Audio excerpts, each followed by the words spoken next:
Hello everyone and welcome.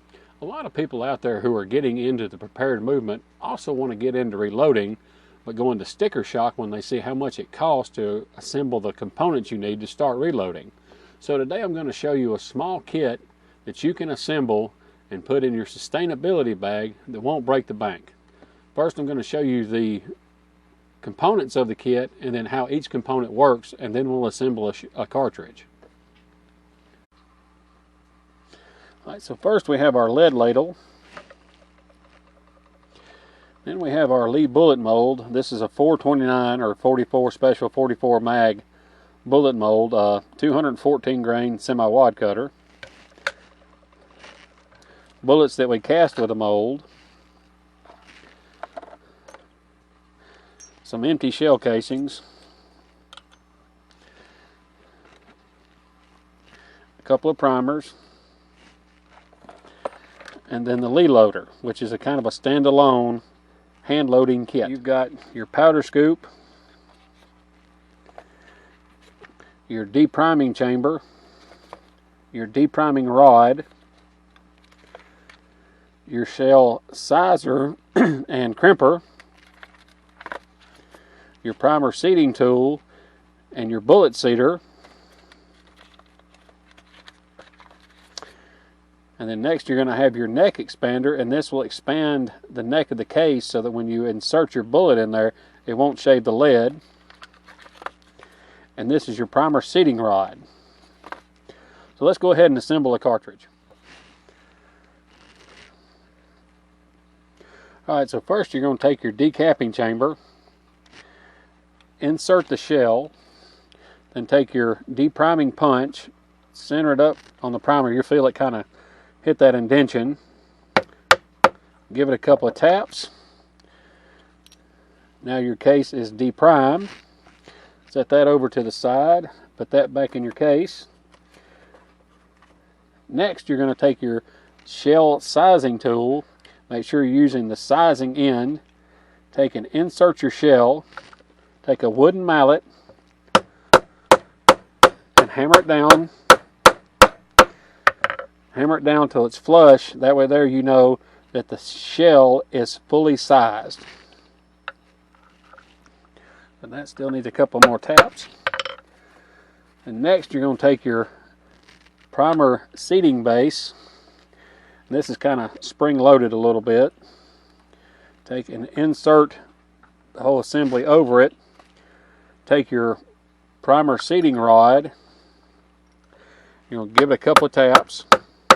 And don't be afraid if you pop a primer, because it will happen from time to time, but just scare you a little bit. You'll be alright. Alright, so now that it's seated flush, what I like to do is take and knock it back out of the sizer. Then take my expander and go ahead and expand the neck out. Now take and put it back into your sizing tool. Make sure you're using the sizing end and place the whole assembly back on there.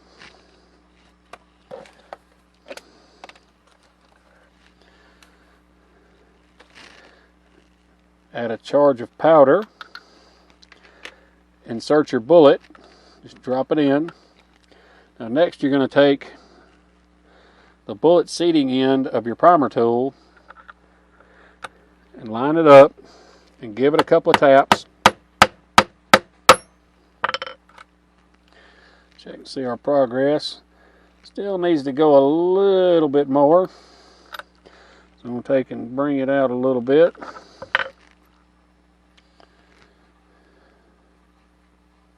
I'll give it one more turn. There we go. That looks about right. Next, you'll take your shell sizing tool and flip it over. Insert your shell. Take your decapping chamber. Place it over the top. Give it a couple of taps. And now you can see it puts a nice crimp around the whole perimeter of it. And for the revolver, like I said, I like to give it a nice roll crimp. Give it a couple more taps. And there we go. Now we have a complete 44 special cartridge. All right, so that's my DIY sustainability reloading kit. The cost breakdown's about $60. The bullet mold was $15 used. The Lee loader was $7 used. The brass I already had. The powder I think I paid $20 for. What I like to do with the jug of powder that I get is take and break it down into smaller canisters that are airtight, watertight, so I can put them with my kit and put them in my sustainability bag if I want to. The reason why I put a bullet mold in with my kit is there will be a lot of abandoned cars in a grid down situation. For proof of that, you can type in Snowmageddon, Birmingham, Alabama, and you'll see the amount of cars that were left on the interstate when this event happened. It was so bad that the National Guard had to come along and push these cars off the interstate to make it passable again. So that's why I put the bullet mold in there. The brass, like I said, I have a ton of it because I shoot a lot, but a lot of the ranges around here you can pick up your own brass, so forth and so on, so that's why I didn't include that in the expense. So I'll show you how to use the bullet mold over campfire next time. See y'all later.